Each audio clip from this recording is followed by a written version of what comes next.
Just playing the ball on the ground isn't in itself a dangerous activity. The issue is whether the play has put an opponent or the player in danger by the nature of the act. I can play the ball while I'm on the ground, if I don't put myself or anyone else in danger. I put myself and others in danger when I've got the ball on the ground and others are kicking at it. A high kick is when you put your foot in somebody else's face or up on their body. You can get an indirect free kick for that. It is important to watch where the foot is rather than the reaction of the other player. If the foot is high enough to put the other player in danger, then it may be a dangerous play. It's okay if I'm behind the player with the ball and he makes a high kick. He hasn't put me in any danger. But it's different and more dangerous if I'm in front of him. A good rule of thumb in these situations is what was there first, the foot or the head? If we're both going for the ball, but I come in head first below the waist, I'm creating a dangerous situation for myself.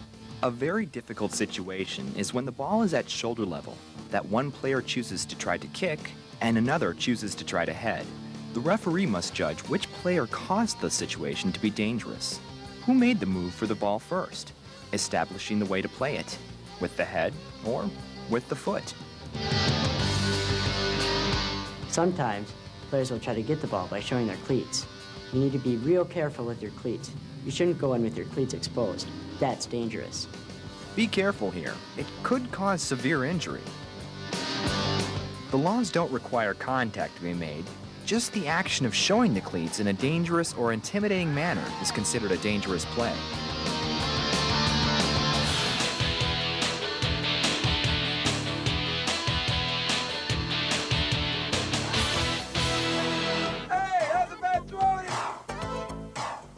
Both feet firmly on the ground or drag. You never have a foot in the air.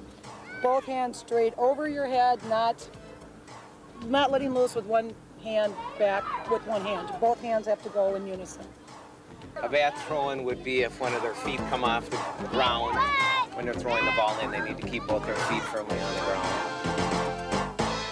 Another myth is that a legal throw-in is difficult and that the referee must be constantly aware of all the throw-in violations. A throw-in is easy. You face the field. Both feet must be touching the ground behind or on the touchline. Throw the ball with both hands from behind and over your head. And you take the throw-in from the spot where the ball left the field. Simple enough, so why all the confusion? Face the field. As long as you are facing the field, it's okay. I can twist my body as long as I'm basically facing the field. Part of each foot must be on the ground and outside the field of play. One foot is on the touchline, the other behind, legal. One foot is totally on the field of play and the other on the touchline, illegal. A lot of people like to drag their foot. This is okay, as long as they keep their foot on the ground when they throw the ball. Use both hands and throw from behind and over your head. That's a bad throw and the ball was spinning! When I use both hands, it still spins. That's legal. There's nothing that says you can't spin the ball. You just have to use both hands. There is no explicit provision about equal force in the laws of the game, so a ball can spin and still be legal. The thrower may have used one hand more than the other, but as long as both are used, it's legal. When I throw it like a basketball, that's illegal. From behind and over the head. You have to start the throw from behind your head and go straight over the top of your head. There is no provision about when, during this continuous motion from over his head, the player must release the ball.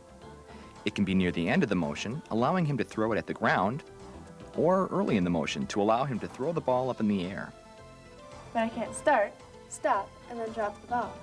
If a player throws the ball straight downward, it may be considered a spike, an illegal throw-in. Point where it crossed the touch line. You can usually take a yard on either side of where the ball went out to throw it back in. You have to be within a yard of the touchline, too. You can't put it in play from way outside the line. What about this throw? Is it legal? Sure, it's legal. A flip throw-in is legal as long as you do everything that you're supposed to do for a regular throw-in.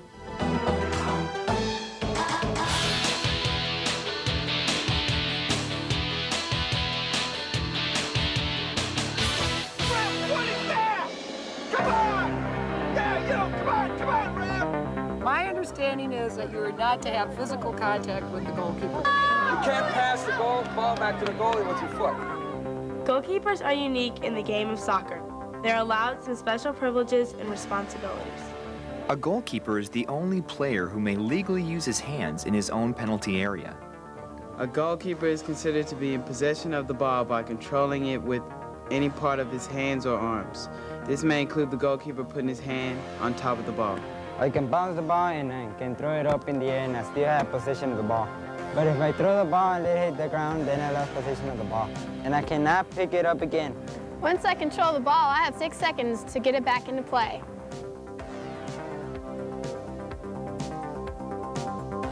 An opponent may not prevent the goalkeeper from releasing the ball from his hands. They may not try to block the goalkeeper's movement while he is holding the ball, or do anything which interferes with the goalkeeper from getting the ball back into play. An attacker has a right to part of the field. If he is standing in front of the goalkeeper can move around him in order to put the ball back into play. A keeper may not use a ball to push an opponent out of the way for whatever reason. The goalkeeper who does this may infringe the laws just as if he pushes or strikes an opponent. A goalkeeper who has taken control of the ball and then released it back into play may not handle the ball again until it has been played by an opponent anywhere on the field or by a teammate who is outside the penalty area. A keeper can't deliberately grab the ball after it's been kicked to him by his own teammate, but he can play it like another player and use his feet or his head. A teammate deliberately plays the ball to a spot where the goalkeeper can gather the ball. The goalkeeper picks up the ball. This is illegal because the ball is considered to have been kicked deliberately to the goalkeeper. If he could have controlled it and instead parries the ball, he is not allowed to pick up the ball. This is an infraction.